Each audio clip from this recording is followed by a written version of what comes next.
안녕하세요. 부자비즈의 이경입니다. 오늘은 큰 기업이 작은 기업을 이기지 못하는 이유와 그것이 작은 기업들한테 어떤 기회와 희망을 주는지에 대해서 이야기를 해보도록 하겠습니다.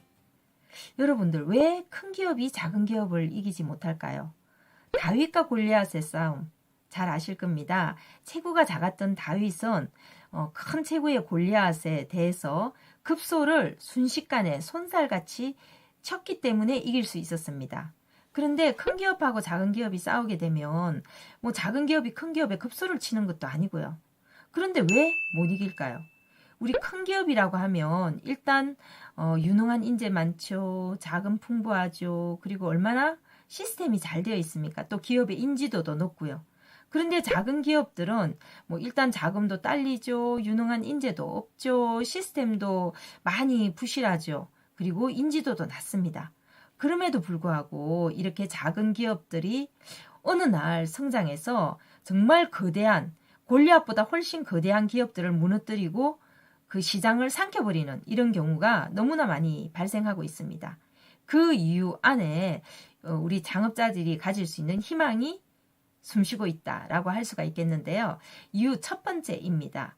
바로 항상 사회에는 새로운 것이 등장한다는 것입니다. 기술이 바뀌고 사회가 바뀌고 또 트렌드가 바뀌고 고객의 욕구가 바뀌게 되면 항상 비즈니스에는 새로운 것이 마치 파도가 몰려오듯이 등장하게 되어 있습니다. 그런데 이 새로운 것은 될지 안 될지 몰라요. 처음에 등장할 때는 너무 미세하기 때문에 얘가 큰 기업 입장에서 봤을 때는 시장도 너무 작고요. 고객층도 너무 좁은 것 같고 또 앞으로 이게 성장할지 안 할지를 모르는 상태이기 때문에 별로 관심이 없어서 그냥 내버려 두게 되어 있습니다. 그래서 결국 위험을 감수하는 새롭게 도전하는 작은 기업들만이 이 새로운 것에 도전한다는 것. 이것이 큰 기업이 작은 기업을 이기지 못하는 한 가지 이유라고 할 수가 있겠습니다. 두 번째 이유입니다. 큰 기업이 작은 기업을 이기지 못하는 것은 큰 기업이 가지고 있는 시장이라고 하는 것은 현금 창고입니다. 거대한 현금 창고예요. 이 큰 기업은 거대한 현금 창고가 있기 때문에 별로 돈도 안 되는 저 조그만 것에 별로 관심을 기울이지 않고 눈을 돌리지 않는다라는 거죠. 그러다 보니까 이 작은 기업들은 이 새로운 트렌드를 야금야금 먹어가면서 성장할 수 있는 그런 기회를 가질 수 있는 거죠. 만일에 그 새로운 영역이 엄청나게 돈이 되는 영역이었다라고 한다면 큰 기업들이 바로 낼름 삼키겠죠. 하지만 이 작은 어떤 새로운 것들은 처음에는 아주 싹을 틔우듯이 작게 시작이 되고 있고 어느 순간 이 급작하게 우리 이제 101마리 원숭이 현상이라고 하는데 처음에는 이 현상이 아주 작게 형성이 되다가 100마리가 넘어가서 101마리 원숭이째가 되면 이게 급속하게 퍼지게 되는데 그때는 이미 큰 기업이 삼키기가 힘든 상황이라는 거죠. 그래서 이렇게 큰 기업이 가지고 있는 든든한 이 배를 부르게 하는 이 현금 창고가 큰 기업이 작은 기업을 이길 수 없게 만드는 요인이다 할 수가 있겠습니다. 세 번째 요인입니다. 큰 기업에 있는 직원들이 관료화되고 보수화되고 있다는 것이 이 작은 기업을 이길 수 없는 이유입니다. 이 큰 기업에 있는 회사의 직원들은 등 따시고 배부른 거예요. 그래서 익숙한 것에 이제 절어 있습니다. 익숙한 것에 절어 있다 보니까 굳이 새로운 혁신에 도전하고 싶은 생각이 없어요. 여러분, 세상에서 제일 쉬운 게 뭔지 아세요? 세상에서 제일 쉬운 것은 익숙한 겁니다. 익숙한 것은 이미 다 알고 있고 장악하고 있는데 누가 새로운 것은 힘들잖아요. 적응해야 되고 공부하고 배워야 되는데 누가 익숙한 것에서 돈이 막 펑펑 나오고 있는데 연봉을 많이 받고 있는데 누가 거기에 도전하고 싶겠어요. 그러다 보니까 이 큰 기업의 직원들은 보수화되는 거죠. 실제로 이런 사례는 무수히 많이 있습니다. 많은 기업들이 새로운 영역에 도전하는 것을 싫어하죠. 이전에 아마 여러분들 지하철 묵가지가 엄청나게 히트를 했었습니다.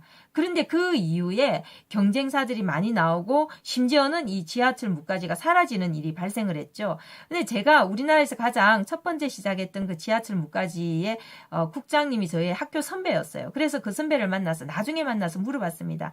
아니, 그때 당시에 시장 상황이 이렇게 바뀔 거라는 거 모르셨어요? 왜 대응하지 않으셨어요? 라고 물어봤더니 이 선배님이 하시는 말이 그때 정말 그것을 이미 알고 있었대요. 그래서 여기서 변신하고 대응하려고 엄청나게 그 조직원들을 설득을 했는데 설득이 안 되더랍니다.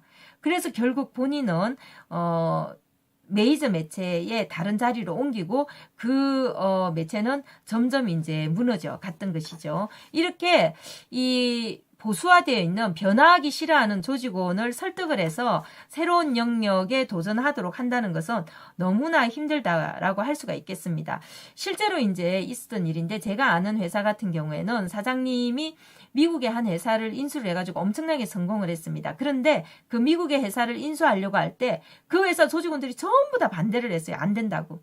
근데 이 사장님이 조직원들의 반대, 99%가 반대한 것을 물리치고 과감하게 미국의 회사를 인수했는데 지금 현재 기존의 회사 사업은 10%도 안 되는데 새로 인수한 그 사업이 그 회사 수익의 90% 이상을 차지하고 있습니다. 이렇게 때로는 경영자의 과감한 의지와 결단이 필요할 때가 있다는 겁니다.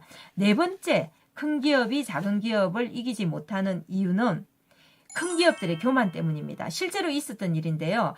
어느 회사 사장님한테 100억 정도 되는 회사에 인수합병 제안이 들어갔는데 그 사장님은 너무 하고 싶어 하셨는데 그 조직원들이 다 반대를 해가지고 못했어요. 이 사장님의 경영 스타일이 본인이 독단적으로 하는 게 아니라 바텀업 방식, 조직원들의 의사를 들어가지고 의사결정하는 타입이었는데 결국 안 했는데 그 회사가 지금 100억짜리가 700억이 되어 있습니다. 불과 3년 만에요.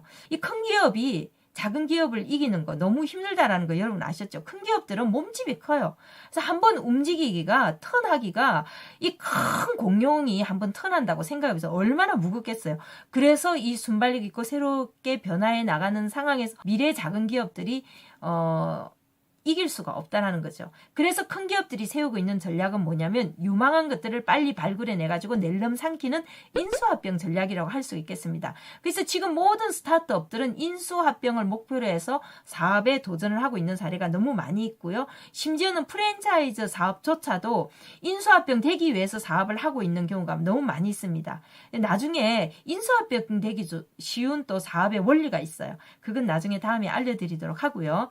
그래서 지금 어떤 시기예요? 새로운 것이 무수하게 많이 나오는 4차 산업혁명으로 인해서 산업이 지각변동을 일으키고 있는 이 시점이기 때문에 얼마든지 도전해볼 만한 새로운 사업이 많이 있는데 이 새로운 사업을 찾고 있는 또 모든 것을 다 가지고 있는 또 거대한 공룡들이 많이 있다는 점에서 창업자들한테는 훌륭한 창업의 기회가 된다라고 할 수가 있겠고요. 또 인수합병이 된다고 해서 꼭 나쁘다고 할 수가 없습니다. 왜냐하면 창업을 할 수 있는 능력과 그 기업을 키우는 능력은 다르기 때문에 혁신적이고 도전의식이 있는 이런 창업자들이 새로운 도전을 하고 또 그것을 키울 수 있는 큰 기업들이 그것을 인수해서 키우는 것도 좋은 협업이다라고 할 수가 있겠습니다. 자, 여러분 오늘은 큰 기업이 작은 기업을 이기지 못하는 이유에 대해서 말씀드렸고요. 여러분들 주변에 창업을 꿈꾸거나 또 사업을 하고 계신 분이 있다면 이 영상을 공유하셔서 그분들의 성공 지수를 키워주시기 바랍니다. 구독과 좋아요 누르시면 앞으로 더 다양한 정보를 받으실 수가 있습니다. 오늘은 여기까지입니다. 감사합니다.